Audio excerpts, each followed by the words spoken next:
Welcome back to My Mythical Meta, your gaming podcast that's actually your secret friendship podcast.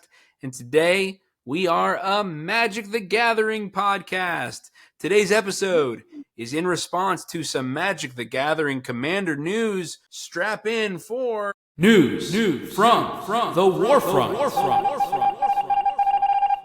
We have got some news today. My name is Travis, and I'm joined this week by my brother Benjamin. Hello. My two great friends, Derek and Randy. Hello. How's it going? And we have got some news. Today is February 11th, 2025.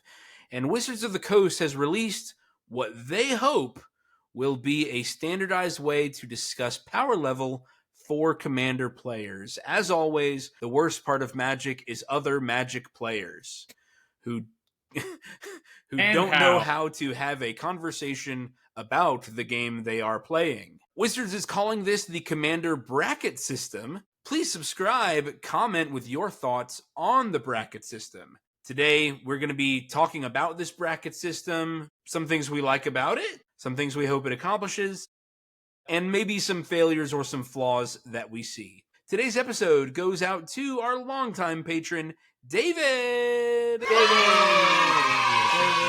Our Yu-Gi-Oh! Player patron, David. He's going to need to tune in for this Commander news. David, thank you so much for your patronage, your continued support of the show. We are always so thankful to have you and to have your presence in the comments section and on the Patreon. Thank you so much for sticking with us. Listeners, you too can become a patron by going to patreon.com/mymythicalmeta to discover our perks. All right. A standardized way to talk power level, I think, is a good thing, right? What do y'all think? Yeah, I think it's a good starting place. I don't think it was ever going to catch on unless Wizards did it. Because no matter how prolific the other podcasts, the influencers, the creators, the Command Zone, Tolarian Community College, My Mythical Meta, like, no matter how many thousands of followers any one of these shows got, there would always be active players who didn't listen to one or more of these shows, right? Like, we talk about it all the time, how, I used to watch Command Zone all the time. I used to watch Game Nights all the time, but I reached a point in my interaction with Magic that content wasn't what I was looking for anymore. And so even though I was a fan 5 years ago, if last week they came out with the episode saying, hey, Magic community, this is how the bracket system works now, I wouldn't have seen it, right? And it's only because Wizards has done it and I'm playing the game that Wizards makes. I'm playing Magic the Gathering. Like, them in control centralizes this discussion so that any player can find it. Any player, whether they're beginning or experienced, in the same keystroke as they search for the Commander ban list, they're going to find this bracket system. It's going to be on the same page. It's going to be a link on the same page where they can go. And it's going to say, this is how you talk power level with other people. In casual matchmaking, when you go to your shop, this is how you talk power level. I think this is a good thing. Standardization is good. I was a longtime English teacher, and I would have students ask me, why do I need to learn MLA formatting? What's the point? And I have to describe to them, like, in research, we have to standardize the way we do research so that we can find what other people have already researched. I have to find the work that's already been done, and it needs to have a way to be cataloged so that I can find it. And so that other people can quote me. The idea of a library, none of that works unless we've standardized the way it's organized. So standardization, I think, in general is useful, and I'm glad that Wizards is taking these steps. We mentioned this when the Commander Rules Committee relinquished their control to Wizards, that this is a possible good thing to re-centralize control and to put it back in one power's hands. I guess let's take a stab now at explaining this matchmaking system, about what the bracket system is, and then we'll kind of describe the things we like and dislike about it. So from the start, I think a key feature of this bracket system is the list of what they call game changer cards, because the brackets don't work without this list. This list has to exist in order for that criteria within the brackets to mean anything. So The list of game changer cards is a list of cards that they think are so powerful that they warp the game around them.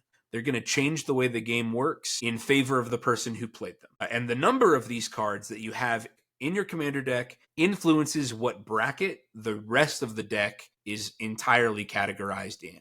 Simply the number of game changer cards, not the nature of cards, not the color of cards, or what these cards do. It's simply if you have a card on this list, or if you have a number of cards on this list, that affects the category of your deck.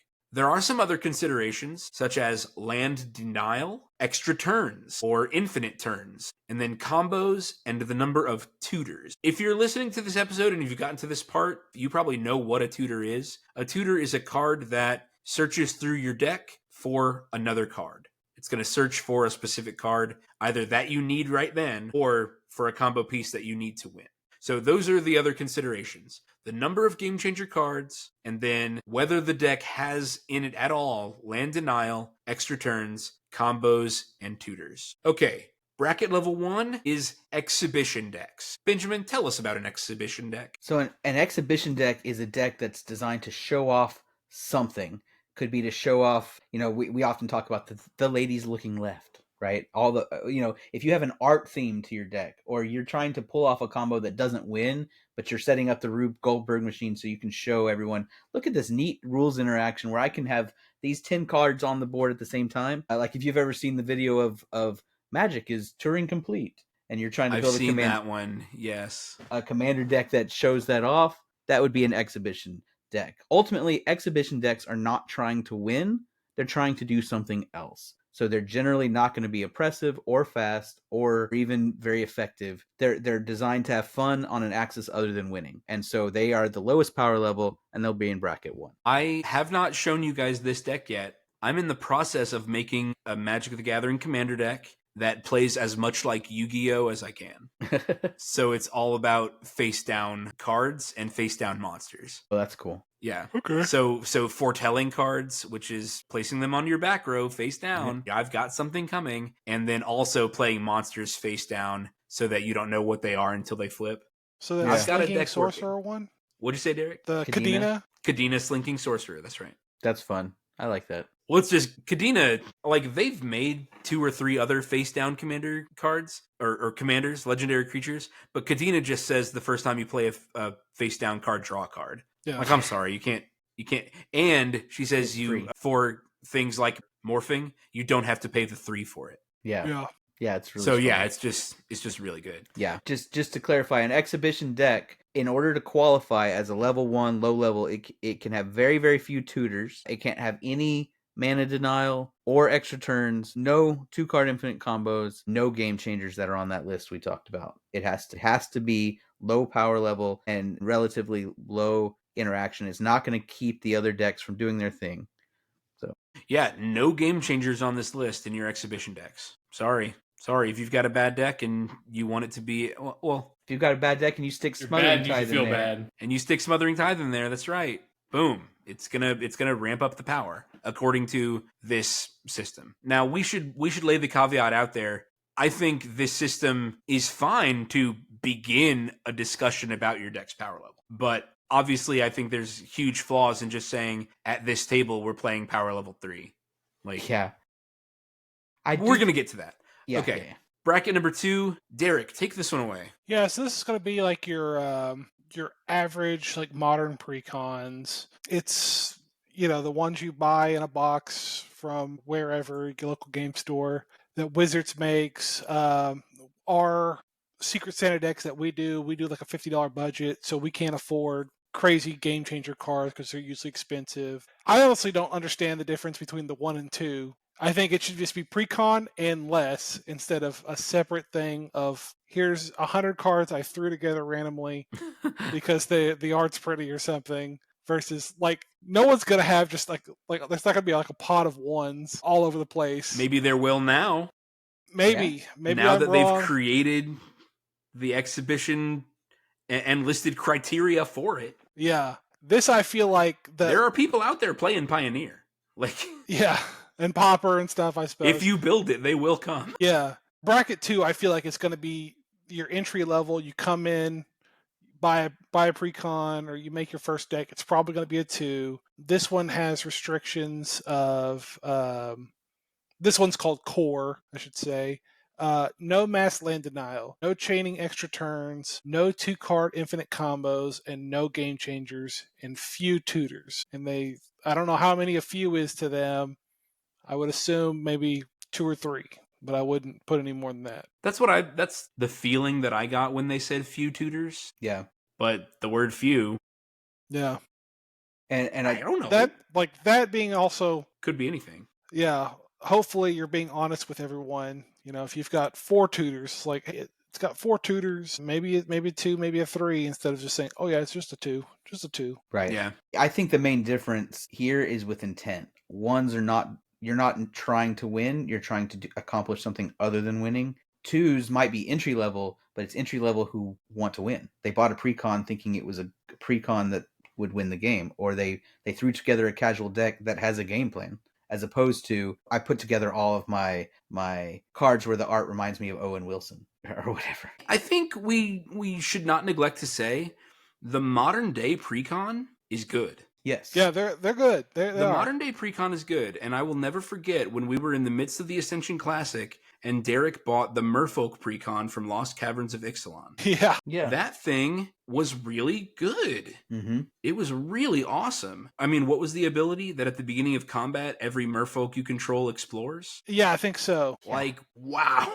Yeah. That's really good. So, I mean, Randy bought the Zuladoc precon during the Ascension Classic too. Yeah, the Eldrazi one. It was pretty good. Yeah. That's right. Yeah, so if you're worrying like, man, bracket 2 sucks, like the modern day precon, gone are the days where the precon had 3 game plans and they gave you three crappy decks in one deck. Yeah. Like that doesn't happen anymore. Yeah. They're going to give you 2 or 3 cool legendary creatures, but then they're going to give you a focused deck where the entire deck does the game plan.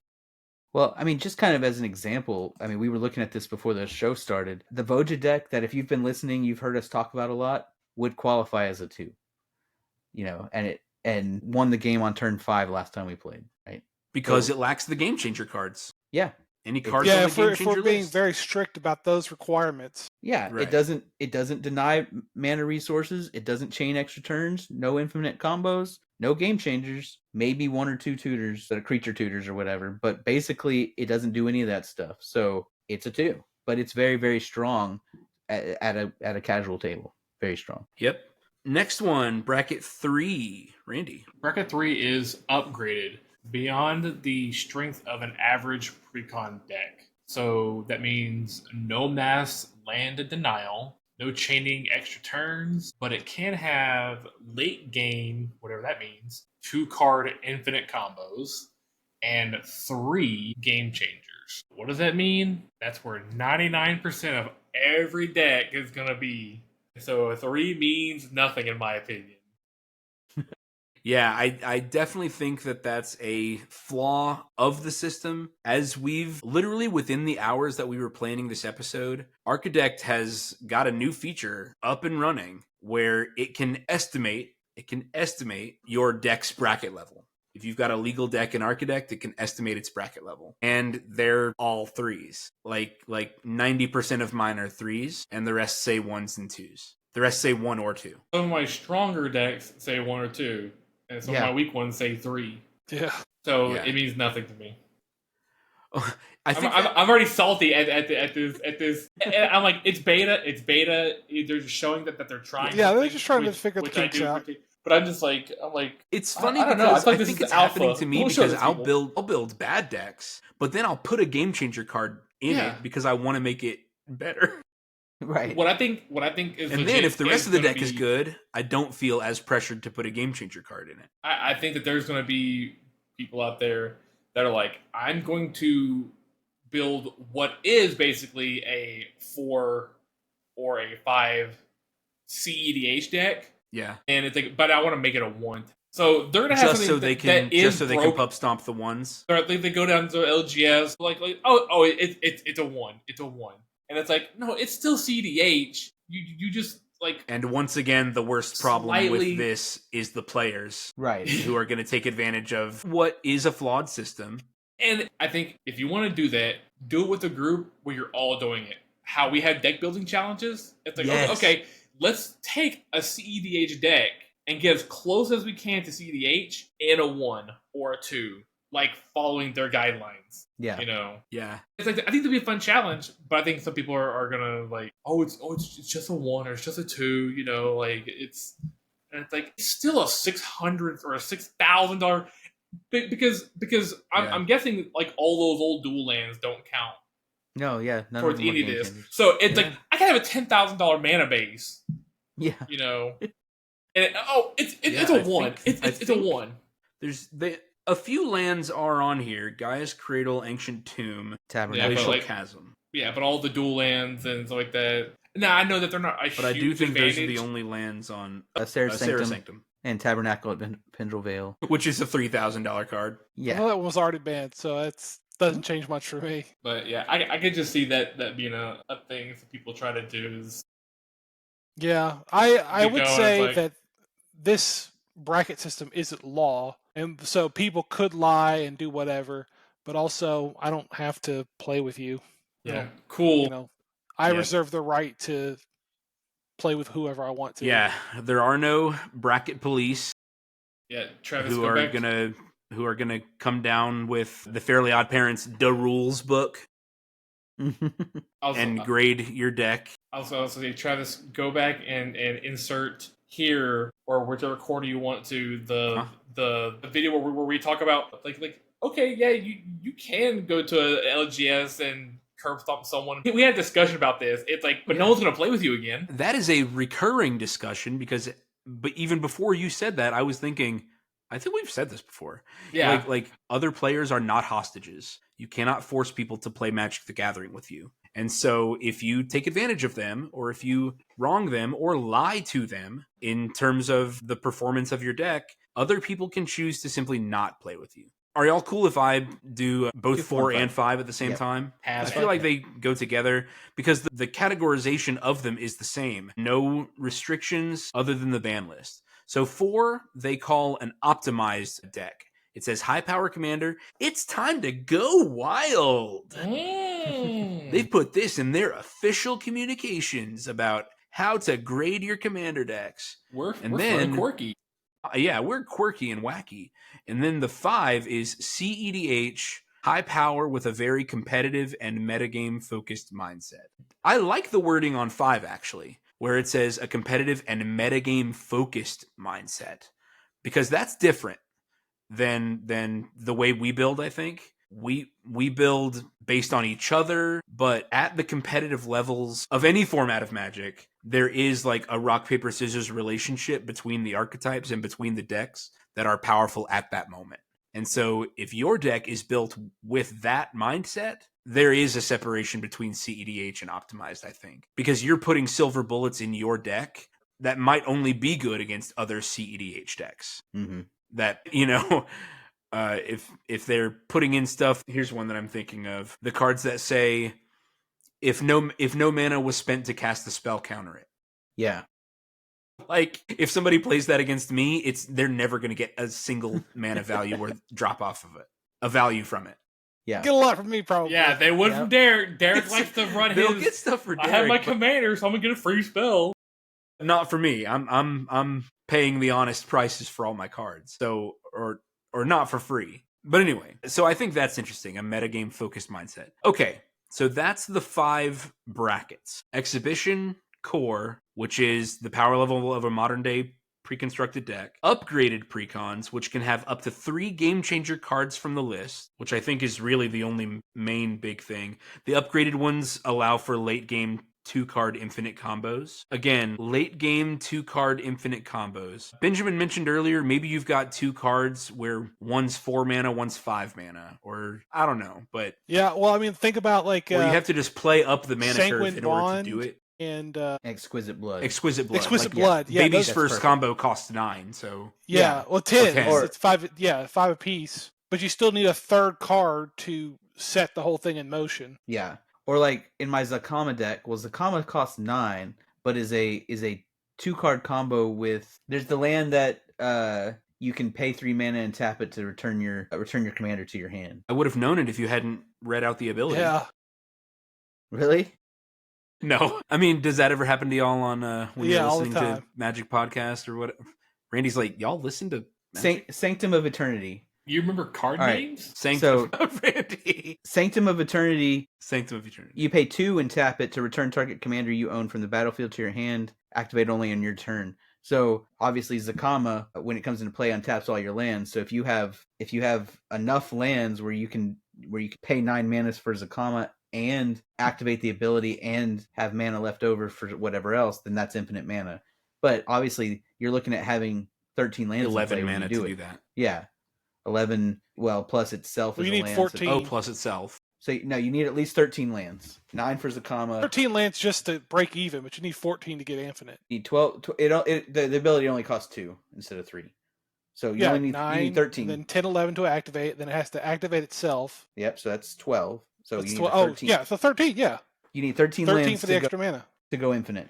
So that's what I think they mean by a 3-game. Because obviously if you have infinite mana with Zakama, then that means you have infinite life. You destroy every creature and artifact and enchantment on the battlefield. You're the only one who can have a board from now on. And you have infinite life. Yeah, but I mean, it's green. You can get that on like turn 4. Sure. So, okay, I think we've explained late game 2-card infinite combos. All right, for our audio listeners, should I do a quick rundown of the Game Changer cards? Nah, they can look it up. Okay. Or maybe if we just blow through them real quick. I don't think we have any audio listeners. Okay, so Who burned you two audio listeners? Step it up. Dang. Become Somebody on Patreon Spotify members. is like, what the heck, man? Hey man, they're coming back here. Oh, yeah. Yeah. All right, if you're on Spotify, look up MTG EDH Game Changers and look at that while you listen to this episode. While you look at that list Unless while you're driving. Especially if you're driving. I'm looking out for your health. Okay, what do we like? For legal reasons, I do not suggest that you do that while you're driving. There you go. What do we Lawyer it up. like about this bracket system, y'all? I think it's more concise. Like there are definitely if you have mass land destruction, go straight to 4. Go straight to hell. Yeah, Straight honestly. to jail. Go straight to hell, you're a 4. You son of a bitch. Go play with your CDH folk and lose. Yeah, if you have mass land destruction or if you are chaining extra turns with each other, then go straight to number 4. Yep. Yeah. We don't want you. They'll sort you out. They'll sort you up there. If you have They'll at least humble one, you up there. yeah. If you have at least one Game Changer, you go straight to 3. If you have at least 4, you go straight to 4. I feel like Yeah. that's It is pretty cut and dry. yeah. If you've got 2-card combos that are quicker to assemble, you're at least a 3. You're likely a 4. No, I mean if it's quick to assemble, straight to 4 or 5. Yeah, because if you're lucky enough to get those 2 cards in your opening hand and you win the game, it was a 4. It was a 4 in that game. Yeah. It may not be a 4 in every game, but Yeah. But I think if your deck is capable of comboing out early, it's a 4 or higher. Yeah. even if that So- does take a little luck or a little variance, yeah. Yeah. So yeah, I do like that how there are some clear criteria because there weren't any in the old system, right? Yeah. Yeah, I the just old base system it on was how all- I feel. Yeah, I was going to say the same thing. It was all feelings and loosey-goosey. I mean, can y'all remember we talked about how many different wacky ways to what did Randy say? Count the number of turns it takes for you to win. Tickle. And then it was like subtract it from 13. Yeah. So if you're a turn 3 win, you're a 10. Yeah. Something like that. I think for the 4s and 5s, this is fine because they already knew what they were doing. Exactly. They were already Shame. they were already matching with 4s and 5s. Yeah. Like Well- the I think there were 4s that were trying to pup stomp. yeah. And won't be able to get away with it because their deck is now priced out of 3s and below. They had Yeah. they were running Force of Will and Fierce Guardianship and Cyclonic Rift and Expropriate in their Urza Lord High Artificer deck. And they were, and they had Ancient Tomb and Chrome Mox and the One Ring. And they're like, Yeah. guys, my Urza Lord High Artificer deck, it's a mono blue artifact deck. And so they knew what they were doing and now they can't. It's a 4 or it's a 5. So I think this will avoid some of those worst offenders at pub stomping because the only way they can pub stomp now is by just flat out lying, Right. which they can still Yeah. do. Which they would never do. And Well, they'll get the social consequences for it, though. Yeah. They will face the consequences if they lie about their bracket. Right. Whereas before, they would have been like, wow, it just really popped off that game. It doesn't normally do that. And a lot of people would be like, okay, well, it looks cool. Yeah. Yeah. I don't think the game changer list is there yet. Okay. It's interesting to me that the only ones that are the only interactive cards, like the ones that are just flat out removal, are these counter spells. The free counters. Yeah, the free counters. To me, that's not a game changer. A force of will is in fact major card disadvantage, right? Yeah, because you lose 2 cards to deny somebody 1. Yeah, so the 2 people not involved in that transaction came out way ahead. Now I get it. You're normally only playing free counters to protect a combo, but the combo is already accounted for. If you're playing a combo deck, you're a 4 or 5, right? Like if it's a dedicated, I'm speeding toward a combo, it's a 4 or 5 without these game changers being on the list. The other use of free counter spells is to be able to play your game and keep other people from comboing. And to me, that's not a game changer. That's a normal. That's fine. A normal part of Magic the Gathering interaction. Yeah, exactly. Yeah. Some of it would be like putting Path to Exile on the game changer list. Exactly. That's a great way to put it. Yeah. Chaos Warp. Chaos Warp. It's gonna change the game. I got rid of Franco and I got something much, much worse out. And then on the flip side, I think there's not enough red cards. And yeah, it feels like they added stuff just to have stuff for red. Yeah. I felt the same thing. I mean, do you guys think it's just because we don't see Underworld Breach in our meta? Well, Underworld Breach should definitely be on there. What about Jessica's Will? I mean, Jessica's Will. I've never in my life seen Jessica's Will win the game. That's true. But I mean, because to me, Jessica's Will says draw 3 cards, add 7 red. Okay, that's really good. Yes. Yeah, but blue does that every day of the week. Well, blue and green. Yeah. Well, that's really good. It costs 3 mana to get 3 cards and add 7 mana. But so what? Okay. Yeah. For green, I feel like Great Hinge is a better game changer than half the ones in red and white. Yeah. But green got what is there, 2? Yeah, got Foreign Collects and Survival of the Fittest. I feel like those, and Guy's Cradle. I feel like all all three of those should be on there. Very fair. But they should also green, have the most broken color, got 3 whole cards. I think it's pretty clear that green is the best color in Commander until you get to CEDH. Then things change. Yeah, but it's the biggest baby for non-CEDH, green is the strongest color. I think Tooth and Nail should be on there. I think that what was the other one? I mean, there's a couple. What's the one that lets you search for anything and gives all your creatures +X+X? Dang. Creature? No, it's a sorcery. I don't know. I do think it's kind of funny that the cards that kind of make white good, like Smothering Tithe and Trouble in Pairs, like the recent things whites have gotten to like keep parity with the other colors, are the ones that are like, we might ban these, watch out. The spooky watch cards for white. Yeah. The one I was thinking of was Finale of Devastation. Well, yeah. Okay. Yeah. You should have said the green card with the dinosaur on it. Like, oh yeah, I know exactly what that one. So we're talking about the Game Changer list. From the announcement, Wizard says that this Game Changer list is the watch list. This is the list of cards that they are considering and monitoring for future bans. A couple things that they've also said as part of this announcement, late April will feature unbans. We got that. I hope it's Jeweled Lotus. I'm hoping for 4 or as a game changer. Yeah, I can see it. Well, I mean, they said some banned cards might be unbanned and added to the Game Changer list. Primeval Titan. Like Prime Time. Oh God, let there be Prime Time. I'm so ready. Yes, Primeval Titan, Jeweled Lotus. I think that's a great use of the Game Changer list to say to say future bans are likely to come from here. We know that these cards are quote unquote problematic. They're big game warping cards or power level warping cards. And then to say, if you want them back in, you should know that automatically puts your deck in 3, 4, 5 territory. Yeah. It affects the bracket of your deck, and like Benjamin said before, no excuse for lying when you pub stomp. You know these cards are good, and we've asked you to count how many you have in your decks. So I think that's fine. Last thing about this Game Changer list, Wizard claims, and we're going to put a little asterisk by this because we got to watch the future and see if this happens, they've claimed that cards won't be designed to be game changers. Sure. Like in the design step, Sure. they're not saying we're just going to put this card directly on the game changer list because it's going to be super powerful and we want it to cost $50. We'll see what the stockholders have to say. Yeah. So those are some things about the watch list. Guys, I've never seen the problem with Drannith Magistrate. Run one piece of removal in your deck. Yeah. Or hit them so big that they have to block something. Hit them with something so big they have to block. Yeah, and Smothering Tithe, it's like Smothering Tithe is the one like enchantment in white to like just help white get back to an even playing field. Yeah, that's what I was saying. Just keeping parity with other colors. Yeah, it's like I'm sorry that y'all have abused white so bad that you think this is broken. No, we are struggling here to just play the game. I of course want to acknowledge that I was on that bandwagon for a very long time, saying that white was so far behind. I think we need to remember that Smothering Tithe only has one white pip in it, and that the people playing mono white are actually few and far between.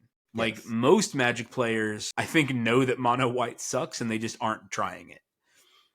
but think of what Smothering Tithe does to a multicolor deck, though. Yeah.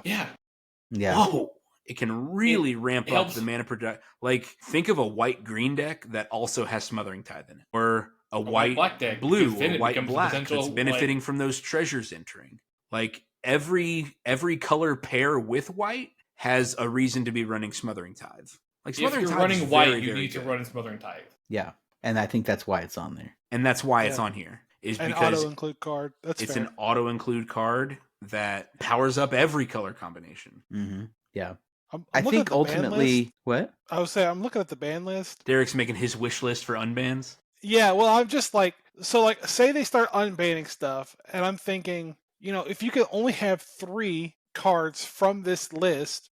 In order to keep the deck of 3. Yeah, to keep the deck of 3 or, a 4 or 5 or whatever. I mean, I feel like you could see a Dockside Extortionist come back fairly easy. If that's only one of 3 cards you can have as a game changer. Coalition Victory. Bring it back. Yeah, I mean, that was the example card in the announcement. Coalition Victory might come back, but it's a game changer card. Yeah. Yeah. Primetime might come back. I mean, this. I feel like game changer could also just be like alt win. It's pretty exciting. We live in exciting times. And an alt win con is it's a kind of game changer. So it's like, why are not all alt win cons on the list? Because they are game changers. Yeah, most of them are hard. I mean, even Coalition Victory is hard. Don't listen to me, viewers. I also do not care about Magic that much to know very much about it. Randy's got a super strong opinion about mono white, and that's the only thing he really does. And that is the hill he will fight and die on. That much. What did you say, Randy? It's not even that much. Yeah, my big thing about the brackets is I feel like they've hit on some things that make decks more or less powerful, but they've done it in a way where it's real easy to have powerful decks that are 2s, and it's really easy to have weak decks that are 4s. Weak decks that are 3s and 4s, and powerful decks that are 2s. And one in prepping for this, I went to Architect and was looking at how many game changers do I have in my decks, and my most powerful decks have none or one. And like Travis was saying, sometimes we stick some of these game changers in our weakest decks so that they stand a chance. And they stand a chance, exactly. And otherwise they're really bad, but we're like, well, if this blue deck is going to take me 15 turns, I better stick a Cyclonic Rift in there. So that tutor till he's helped me try to get, past all the jank that I put in there. Yeah, I have a Heliod the Radiant Dawn, just truly awful commander deck. It's blue-white, but from the Game Changer list, I've got Drannith Magistrate, Enlightened Tutor, Smothering Tithe, Aristic Study, Jin Gitaxia's Core Augur, Trinisphere, and Grand Arbiter Augustin 4. Now, this is a really, really bad deck that's got 6 Game Changer cards in it. Yeah. Because I just need to slow the game down. And that I don't know. It seems like a strange system where, I don't know, it feels like inaccurate categorization will be very common. It seems too easy to make good decks that are 1s and 2s and bad decks that are 4s. Maybe not 4s. Bad decks that are categorized by the criteria as a 3. Yeah. No, the deck you just described is a 4. Criteria as written versus criteria at heart. I think all my decks, almost all of them, are criteria 3 or 2. But at heart, they could probably hang with 4s fairly decently. Your So Linda at least deck and like your Linda and stuff like that. and Joda could easily be could hang with 4s. I think it's weird that they have like, okay, in category 2, few tutors are okay. But then it's like, okay, but some of the more popular tutors are also game changers. So as soon as you get one of those, Yeah, it's a 3. yeah. It's that's like, a good point. I think they need to take the tutors off of the game changers. Yeah, It's like, I agree. these are the most common, like, good tutors. Like, unless you're doing like what we're talking about, I think a little bit beforehand was the Benjamin's. Oh yeah, my partners with deck. Partners deck, yeah. It's like, yeah, those are technically tutors, and I get why they're not game changers. I totally get that.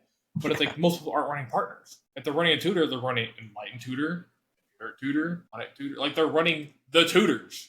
The word tutors in the name. Yeah, So, and they didn't even put Worldly Tutor on here. You know, and it's like, no, I agree with you. Maybe I'm just being negative, just to be negative. I don't know. No, I don't. Hey, think that's so. the kind of content we need, man. That's right. I'm going to be controversial for no good reason. I wake up controversial. Get in the comments no to prove me reason. wrong, and I won't listen. So I'm taking a Derek stance on this. Hell yeah, brother. Is that y'all think the weakest part of this? The idea of just a game changer list? I mean, Magic's got 30,000 cards in it at this point. Yeah. Is it possible to say, here's the list of white game changer cards? Like, I look over here at the multicolor list, and am amazed that there's only 4 cards here, right? And that one of them is Grand Arbiter Augustin 4. Well, that just makes people miserable. It's a cool card. It's always been one of my favorite cards. Generally, just that I've never built a deck because I've heard that it's miserable to play against. Like, I'll say the same thing that I said about Drannith Magistrate. Run 1 piece of removal in your deck. Right. Yeah.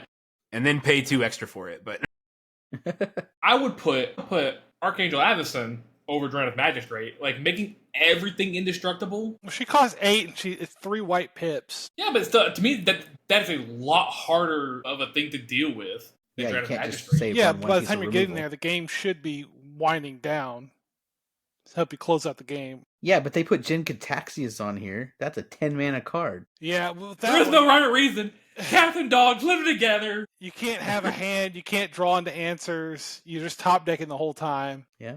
I get that one more than I get Archangel Avison. I'm going to be the pedantic one among you. I think you're talking about Avison, Archangel of Hope. There we go. Yeah, the one that makes Archangel everything Avison is indestructible. not Archangel We all of know what we're Avison talking is about. I have Flash. I'll give everything indestructible until end of turn. And then I'll flip and deal 3 damage to each creature and each player. That one too. Throw it all on there. And Lightning Helix while we're at it. No, So the things we don't like about this power ranking system. all of it. The game changer list. We think this list is incomplete? Yeah. I think it's a starting place, but there's also like 10,000 cards, and there's no way they've gone through every thing. And as they come up with more stuff, they have to keep upping the ante to keep people buying stuff, and that'll keep adding stuff. So are we just going to have a game changer list of 100 plus cards? That's and what we can I worry only have about. 3 of them? I mean, you say that, but this list has basically no new cards on it. All these cards are several years old or from decades old. Trouble in Pairs is from Murders at Karlov Manor. Okay, so that's Boom. the most recent one. That's the one I didn't. Drannith Magistrate is from Ikoria? That's like 4 years Which ago. one? God, Drannith is it? Magistrate. Yeah, that one's from Ikoria. Smothering Fierce Tithe Guardianship was is from Ikoria. Return to Ravnica. Smothering Tithe is Kingdom was from Ikoria. is almost 10 years old. 2014, I think. Yeah, because the year Margaret was born. Fierce Guardianship is also Ikoria. Yeah, Isn't Urza Lord High Artificer like less than 5 years old? that was Brothers No. War. No, it was Dominaria United. It's pre-COVID No, it was because I played against an Urza's, not Commander Masters. I what was played the- against an Urza's Lord High Artificer deck when we went to GP Derek, I think Dallas. you're right. Commander Legends. Not Commander No. Legends. It was a reprint in there, I think. It's the one that's like Modern Horizons 1. Yes. Is it less than 5 years old? That's all I asked. No, it's older than 5 years because Okay. we played it. I played against it in the modern tournament at GP Dallas, and that was pre-COVID. And COVID started Yeah, that was 5 years 2019. ago. Jessica's Will was Commander Legends 1. So also, yeah. So I think other Yeah, than Modern Horizons. Drannith job, Magistrate Rick. and Good Trouble job, in Rick. Pairs, all this stuff is old. Benjamin, It's, the it's One an Ring okay is jumping 1 year off old. point. It's The got a One lot Ring. of, there's a The lot One of, Ring. Okay. All right. So 3 of 40. 3 of 40 are within the last 5 years. So I don't think we need to worry that they're going to be constantly updating this list every year with new cards. I just think that it's possible, especially as they try, like they have to, oh yeah, we came up with a new set and it's all doo-doo cards that play at sorcery speed, only activate on your turn, all Activate that once stuff. per turn. Like no one buys that stuff because it's all lame. They need like fun stuff. So something they're going to accidentally tune. Like Nadu was so powerful it got banned. It would have been on this list if it wasn't so. Yeah. oppressive. They're not going to stop making chase cards. I mean, because otherwise we're going to stop buying. I think the game changer list should be expanded, and they should allow, like, I think core should allow 1, and upgraded should probably allow like 5. But the list should be bigger.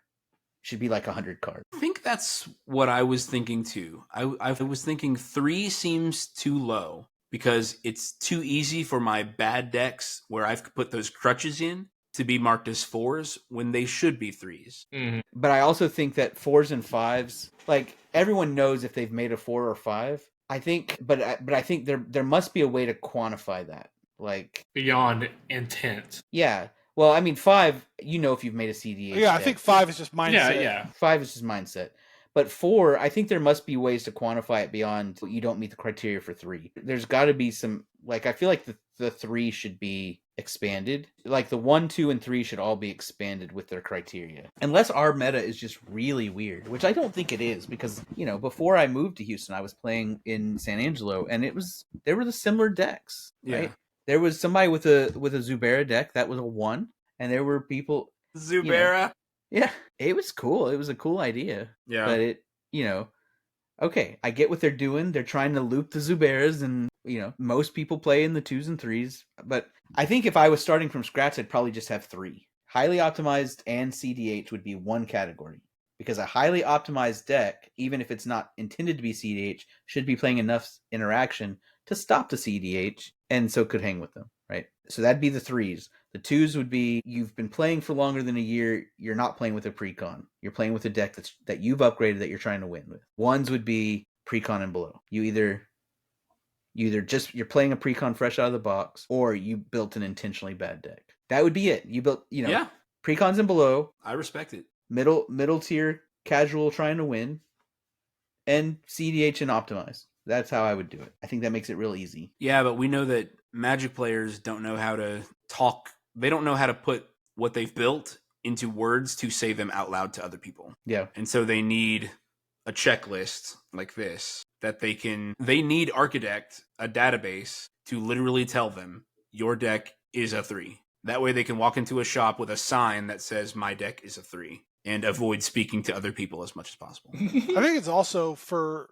newer players. I mean, us as entrenched players, we know what we're doing. We know what we're building. For new players, they kind of come in. It's like, I mean, I want to make a better deck so that way, and like, okay, Architect tells me this is a 3. Can I play with any 3s? Yeah. Yeah. And one benefit of having a game changer list could be as a guide for players looking to upgrade their deck. Well, let me start with this list where Wizards has told me what the good cards are. Yeah. Yeah. Wizards had said that these cards win games, so let me see. Why isn't Burnished Heart on here? It's in every single deck. Where's Sad They keep Robot? reprinting it. Why isn't it on here? Yeah, Sad Robot. It's in every deck. It's a game changer. There was an announcement, or part of the announcement was like, we didn't put Soul Ring on the list because it's Soul Ring. Right. Yeah. It's not getting banned. It's the poster child of the format. If you draw it in your hand, that's good variance. If you didn't, that's bad variance. Deal with it. I think it's funny, basically that's the poster child when Jeweled... Wait, was it Jeweled Lotus? The one that was only on... Yeah, it's like only legal in this one format. And yeah. It was literally the poster child. It was the only... Is it the... Oh, well, I was going to say, is it the only card that was like limited to one format? But I guess there's the ones that say like when you draft it, you show it or something like that. I know there's a couple. That's why I think it'll be unbanned. Is that it's only legal there, and it's a money card. Get your copies now. Yeah, I mean honestly, I would if I. Yep, you heard it here on My Mythical Meta. Yeah. All right, friends, Romans, countrymen, thank you so much for listening. Benjamin, how can people contact us through email? MyMythicalMeta@gmail.com. Hit us up. Hit us up with an email with questions, comments, future news from the Warfronts. If you've got a struggling marriage, let us know. We'll help you We can out. fix it. We can probably fix it. We've got a great track record. Randy, what's our 100% Patreon? success. My Mythical Meta at gmail.com. I said, what's our Patreon, son? I didn't. Sorry, Derek was talking over and I couldn't hear. Patreon.com/mythicalmeta. Benjamin, Derek, Randy, thank you guys for being my great friends. Adios. Later. This episode was sponsored by Eldorado Gaming. Use the promo code META for 10% off your order. Please like, comment, subscribe, and share. This episode was edited by me, Travis Konishek, and our intro and outro music is by Tyler Heath of the Oh Hellos.